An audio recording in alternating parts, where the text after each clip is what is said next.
Hi, this is a new installment of Flamenco Today, a series of podcasts created by Margaret, Jova, and José Luis Greco, which are associated with the Spanish dance and flamenco choreography competition and are available on our website, certamenflamenco.com. and on my YouTube channel as well as other podcast platforms. Our idea is to interview renowned and upcoming performers and choreographers, as well as musicians and composers of the Spanish dance world. For this installment, we interviewed 4 international flamenco artists living in Spain. We had the chance to interview them in Jerez and Sevilla a few months ago, where we had the opportunity of seeing some of the performances in Jerez Flamenco Festival. We talked with Avi Movdat from Israel, Tino van der Sman from the Netherlands, Florencia Oth from Chile, and Christina Hall from the US. All the musics used in this podcast are from performances by these particular artists. Avi Movdat is a dancer from Israel who's been in Sevilla for 16 years. I know her work personally because she presented in the Certamen in 2021. She was selected to present a lovely solo with a very interesting work with a manton, with a shawl. And the music was flamenco, but also mixed and fused with tinges of Sephardic music. Avi won a prize with that piece to do a workshop in the Conservatorio Superior here in Madrid. And Adi lives in Sevilla, works in tablaos, also goes back to Israel, where she presents her work in festivals there, works closely with the Agi Admon Foundation that organizes a very important festival in Tel Aviv, Días de Flamenco. And we had a very interesting conversation in Jerez, in the theater, Via Marta. So you will hear occasionally some background noises because there are people rehearsing and wandering through the hall where we had our interview.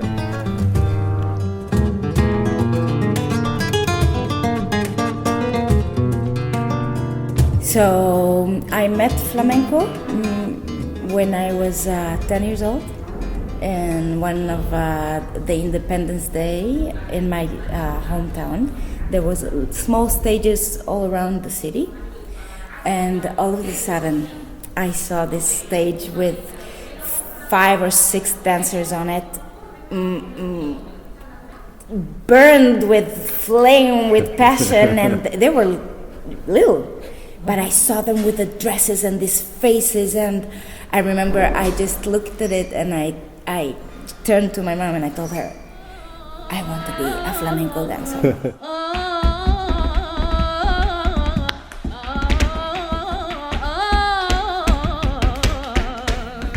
We also had the opportunity of interviewing Tino van der Sma, a wonderful guitarist from the Netherlands, who's been living in Spain for 24 years now. He appeared in Margaret's Certamen of Coreografia 3 times. One in 2008, accompanying Leonor Leal. In 2019, he won the prize for original music in that Certamen, accompanying Florencia Oth. And in 2022, he was accompanying Carmen Young. We interviewed him backstage at the Sala Compañía, which is an old church in the center of Jerez, refurbished as a theater. And while he was preparing for a performance he was going to give there.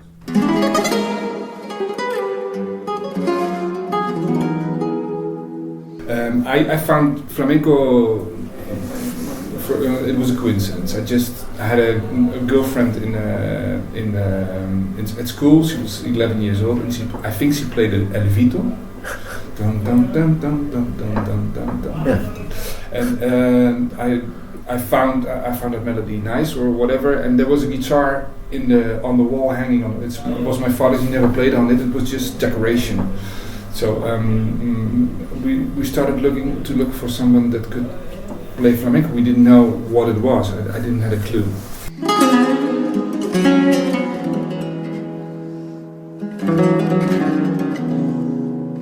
We talked to Florencia Oth, a dancer and choreographer from Chile, who has been in Spain. She lives in Sevilla. She's been there for 16 years. We know Florencia's work personally because she has presented and been awarded in our Certamen, precisely in 2019. She won the first prize for solo choreography and also the Carlota Santana Flamenco Vivo Prize. So she then was taken to New York, where she worked with Carlota's company and did a workshop for them and had a performance in the Bruno Walter Theater at the Lincoln Center. We also saw Florencia in the Festival de Jerez. She did a very interesting piece with kind of experimental electronic music and a saxophone player. It was in the Atalaya within the Festival de Jerez.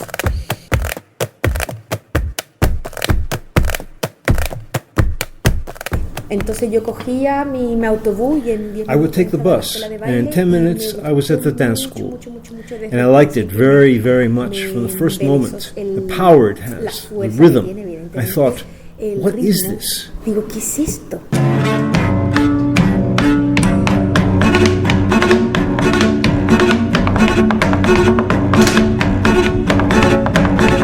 We interviewed Christina Hall from the U.S., who's been in Spain now for 21 years, right, Margaret? Yeah. She's originally from California. And we interviewed her in a very funky studio in Sevilla after we had seen Jose Antonio in the morning in an area of Sevilla which neither of us knew before, right? Very interesting studio, up some old wooden stairs, and with a lot of people rehearsing here and there. Delightful opportunity to see another part of the artistic scene in Sevilla. Yeah, and since then I've seen some of the videos of Christina's, and I think her work is quite interesting, quite daring in a lot of ways. Yeah, I would say she's one of the more experimental choreographers. And in fact, she presented a piece in the Certamen 2021, and it was really very, very, very contemporary. I remember the jury saying that it was kind of a Merce Cunningham-ish piece, but taken to flamenco. Very, as they would say, muy plástico, creating forms and the visuals, but at the same time very elegant and beautifully done.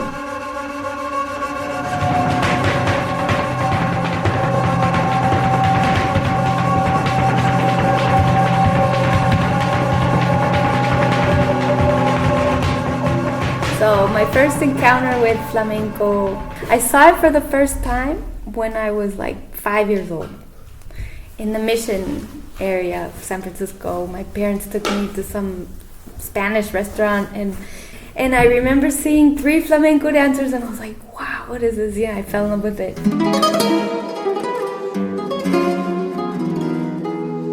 So we talked about their decision to come to Spain, to immerse themselves in the flamenco scene here, to study a little bit about their first teachers, their first experiences in the studios, their early work in tablaos, the first tours, the first work abroad. I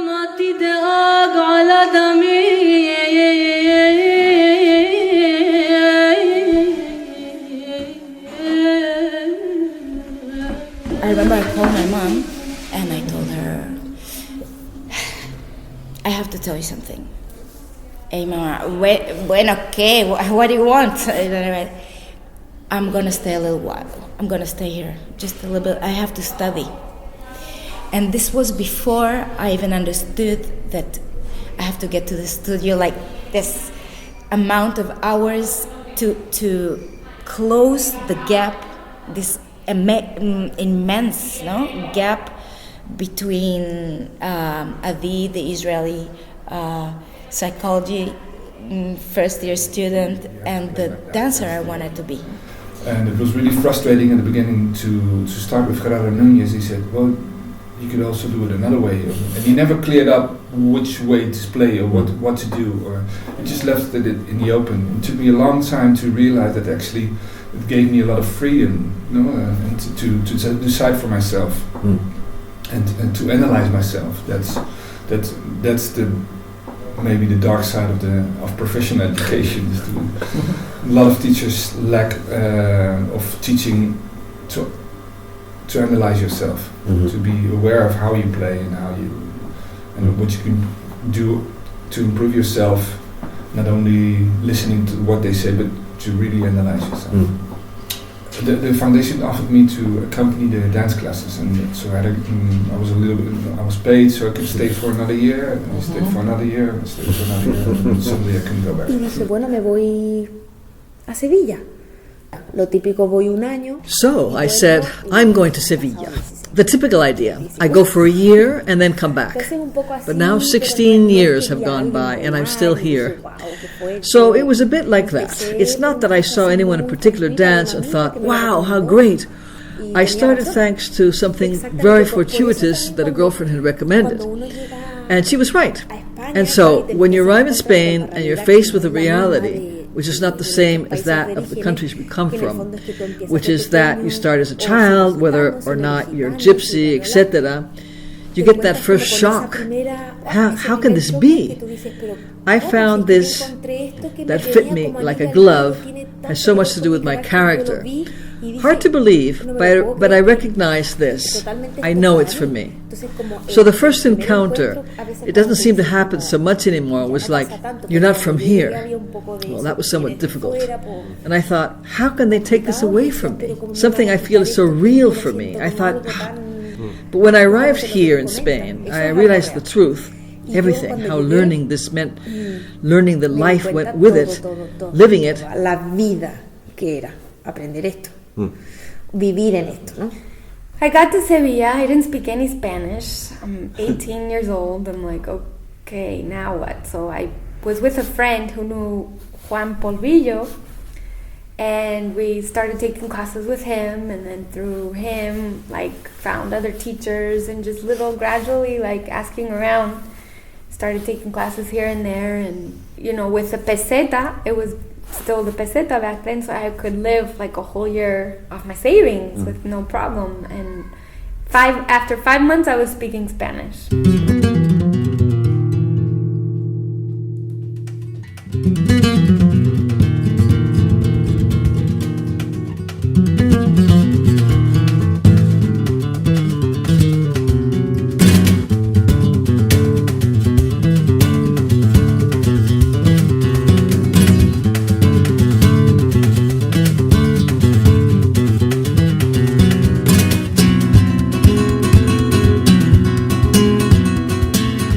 Then we asked them to discuss a little bit about their experience becoming a professional flamenco artist and how it was to get one's work out there into the world of flamenco.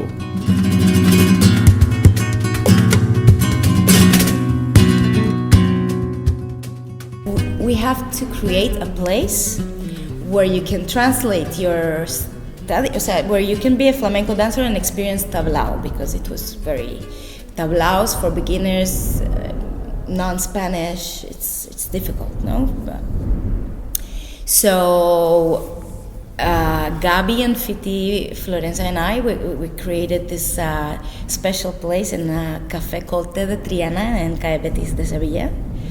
And in Té de Triana, every Tuesday and Thursday, we had tablao flamenco. And it was a place where people like us, non-Spanish or Spanish, beginners or students from La Escuela de Manuel Betanzas, were dancing with great artists, the guitarist Fiti and a whole bunch of amazing guitarists and singers, people that are like, they're like. And this is where we did our practice. Yeah, it was really at that time teachers like Israel Alban, that he actually offered me to play on his show in 2000 on the Biennale. So that was also a big event for me. It was amazing to have that opportunity. I actually was contracted to play in the rehearsals, and then suddenly, well, just play along. I was very green at that time. Also composing, I was very creative at that. It helped me a lot to improve my compositions. If you're not into the tablao, you want to get into it, and if you're into the tablao world, you want to get out. So it's a wall that works both sides, no, in both ways. To get in, there's a wall, and to go out, there's a wall as well. I work still. I work a lot in tabla's. That's my main income. Okay. Sure. So that's why it's a wall as well. No, you want to go out and be do other things, but there's not too much work actually. So. So it maintains my, it maintains me. Mm-hmm. So I can't go out. I also enjoy it, no? But it also, especially nowadays, you do like 3 or 4 sets even. So next day you're really exhausted, and you do that 15 times a month. So y creo que tiene el mismo trabajo complejo el tablao. Me encanta. Me encanta y sobre todo. I think the tablao entails the same amount of complex work as theatrical production. I love it, especially the idea of sharing with different colleagues. And when you experience other atmospheres in a theatrical context, you begin to open up. Your head begins to open up in relation to the tablao, and other ideas begin to appear. It's no longer, it has to be done this or that way. No, there are many ways. But the tablao seems to me one of the most beautiful things there are in a traditional context. And absolutely fundamental, at least for me. Of course, everyone chooses his or her own path, but for the path of a flamenco dancer, it's super important. En el tablao, por ejemplo, están los palos, los estilos, ¿no? Y entonces, por ejemplo, ahí está tú haces como un trabajo cuando tú te montas tus coreografías para el tablao. In the tablao, there are the rhythms, the styles. So when you're mounting the numbers you're going to do in a tablao, the creative journey you go through is more grounded in tradition. The guajiras are danced like this, the cantinas like that, the soleares has this character, the seguidillas has that character. So you create the pieces you're going to dance, but then an important part of the tablao comes into play, a lot of improvisation. You come with a concept of, I'm going to do this or that, but then you don't end up doing any of it. You might do just the opposite. Maybe you don't feel like finishing a phrase. You're maybe so excited you do things you hadn't thought of. So there's a lot of improvisation. Anything can happen. O cuando te toca rematar tampoco te apetece de nuevo. Entonces es verdad que hay muchísima improvisación. Puede pasar de todo. Yeah, little by little, I started getting in the scene, would go back to the States to perform and then make money, come back, and kind of went on like that for a while. I went on tour with my own show in Canada. So I got really lucky because I think I was so focused and dedicated that things kind of just went pretty quickly. Yeah, there was, a process of, doing shows here and there, working with different people. In the beginning, they didn't want foreigners, and that was a big deal because, of course, I'm blonde, I'm fair-skinned, I didn't want to change my name. Meón, eres un meón, pipino. Y el querer que se oculta bajo el silencio.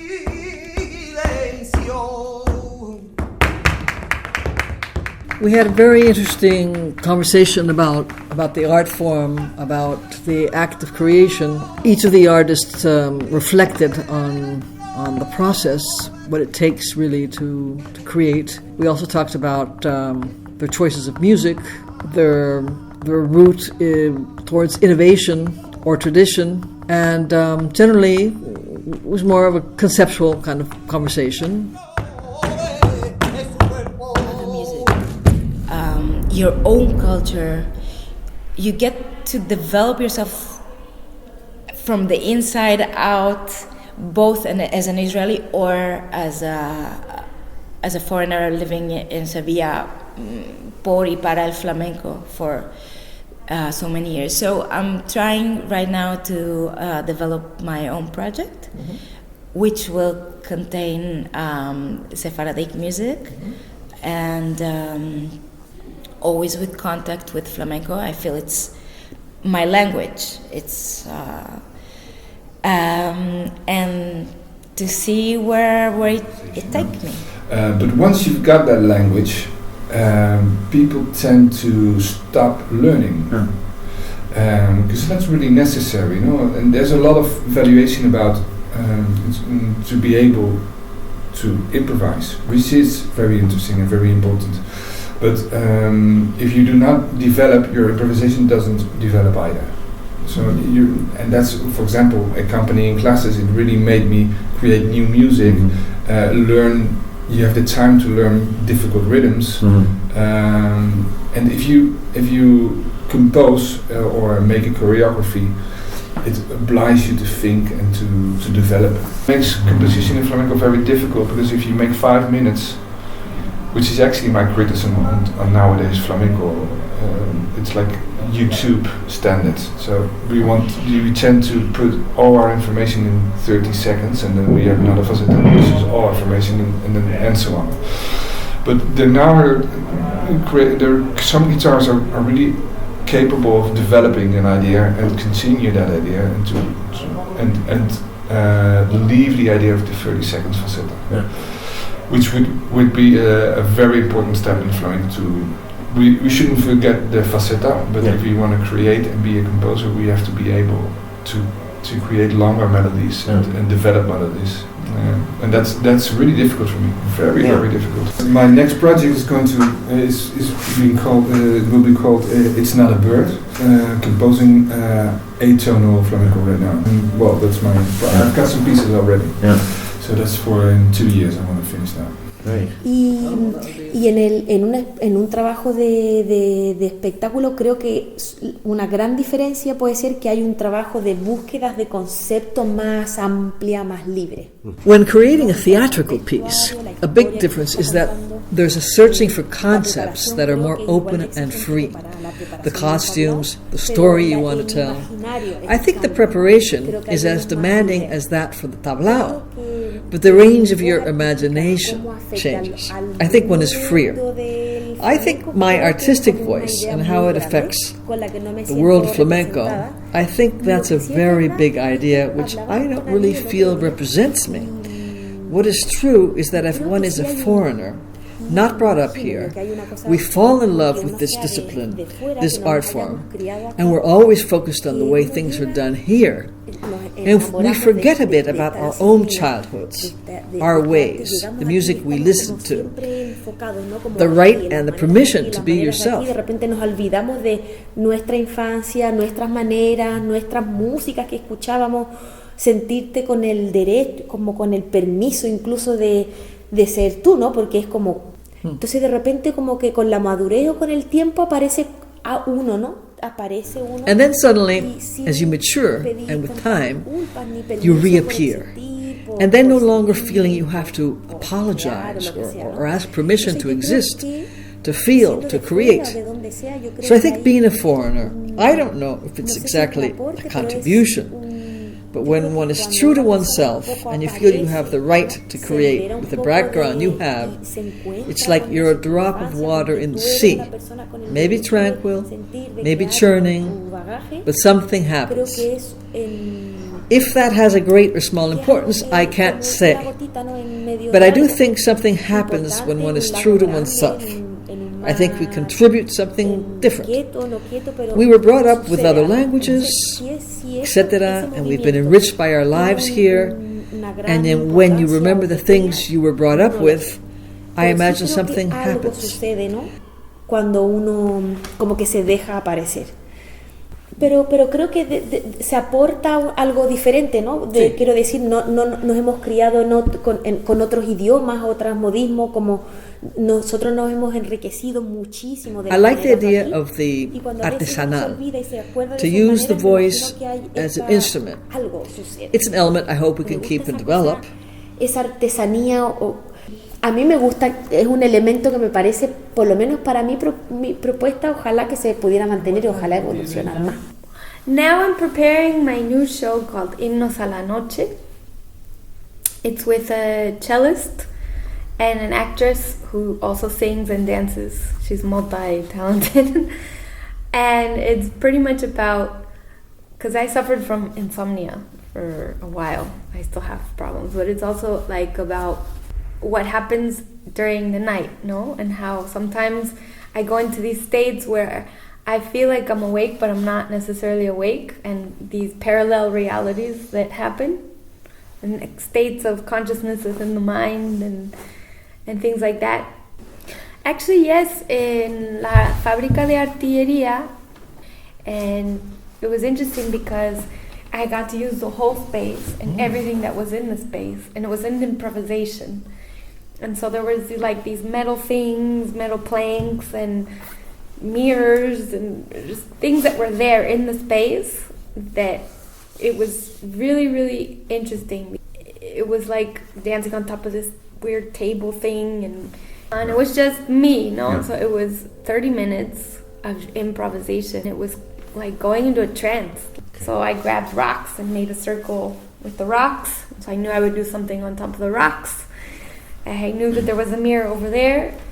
So I knew I would do something with the mirror. I knew that there was this wooden door thing that I could use at some point. Using the space, but not planning everything out to the T, but having certain key moments that...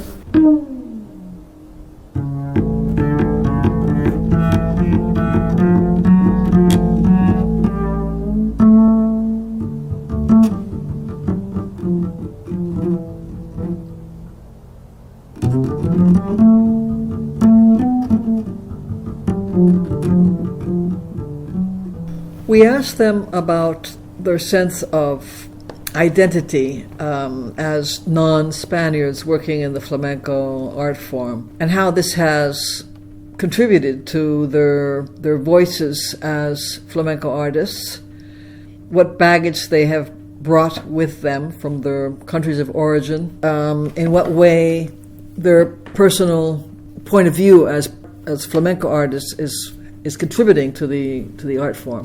One of the most interesting aspects of our conversations were the fact that most of them feel, after having lived in Spain now for so many years, that they have roots here now.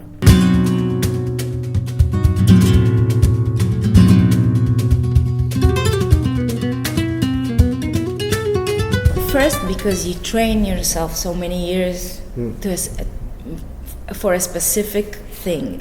And then when you get this specific thing or this specific training, you remember you had a whole life before and a whole life ahead. So your past is evolving into your present.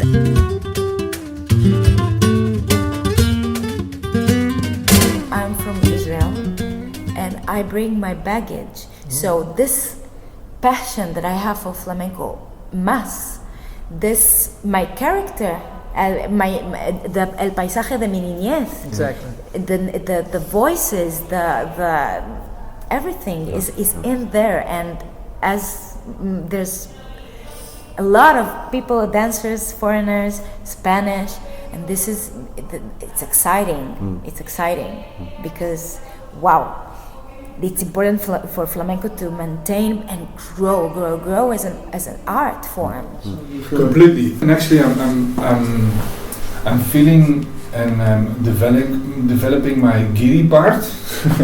Actually, I feel more comfortable. At the beginning, you really want to fit in and you really want to be like them and play like them. And I've lost that eagerness to be the same. I just embrace that I'm different. Yeah. It makes my playing, but a lot of foreign people hide that part, which is wrong. It's you really have to understand and try to get it, but don't lose your own cultural baggage, because it makes you different and it makes you interesting. Yeah. But only if they're capable to maintain their own character. Sí, es que sobre todo porque encuentro que hay gente que es de aquí que tienen unas personalidades impresionantes. Entonces, there are artists here that have an impressive personality, and there are foreigners that you say how well they dance, how authentically. It's magic, it's mysterious. Things come together. I don't know how. We come with different childhoods, with other stories, other cultures. I have a relationship with music and movement since childhood, before discovering flamenco. For example, eurythmics, in which you start with exercises of coordination, dialogues with your partner and your own body. So since childhood, I had this connection to music and movement that didn't go at all with the flamenco I later discovered. Entonces, desde chica he tenido como esa relación musical, dancística, que no va para nada de la mano del flamenco. I think it's been my journey to discover myself. It's not so much about you know, I want to do this and be different. No, it's been a journey of going inside and seeing what's in there and what needs to come out and transmuting things, no, about my own personal life, family life, and like I do a whole inner work process, which I think is very parallel to my art. And through the art is how I heal certain things about myself. So for me, it's not necessarily about just, oh, I want people to see my work. It's actually a way of living for me. It's like my breathing. It's what keeps me going. You know what I mean? Yeah. And so it's something that's healed me in a lot of ways, and it still does, because through my dancing, I've understood more about myself. And it's like I said, a lot of times when I'm dancing, I feel like I'm a different person than how I am in my day-to-day life. No, it's like this transformation and finding how to fit both personalities into one. You know, coming from the States, I wasn't born into the Gitana culture or, you know, seeing flamenco from a very little age. No, I'm American. My mom's Armenian. My dad's Irish Italian. Like, I was born into a whole different thing. I love the arts in general, and that's very much in my cell memory. But also, you know, you have to be you. Otherwise, what's the point? Even the same, when you go to a tablao, they want you to be this certain way, which I feel like I'm in a cage, and it's very uncomfortable for me because it's going against who I am.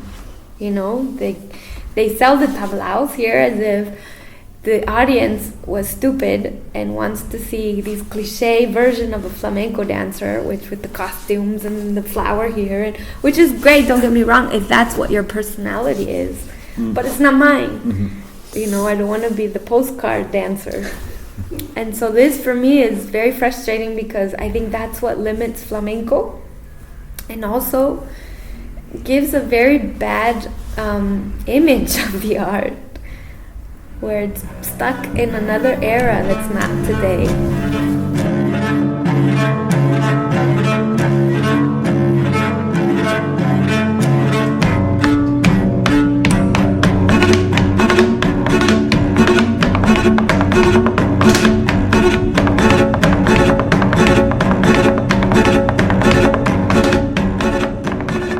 We talked to Isamay Benavente, who was the director of the Festival de Flamenco de Jerez and the Teatro Villa Marta, where she's been for 25 years. Yo creo que el Festival de Jerez no se entendería sin unir esa formación con exhibición. Yo creo que esa fórmula... I think the festival operates on the basis of combining exhibition and study. I think that formula has given people from all over the world that love flamenco to find here a motivation to come from countries as far away as Israel, South Africa, Brazil, Japan, Australia for 1 or 2 weeks, because they're going to get to study with teachers of the highest order. They learn choreographies that they can then take home and work on all year. Even those that have schools in other parts of the world can take what they learn here as a kind of recycling, together with the fact that they know that during the week they're going to see a portion of all that's been created in the last year. This makes the festival a very seductive proposition. I think it's what makes the festival unique.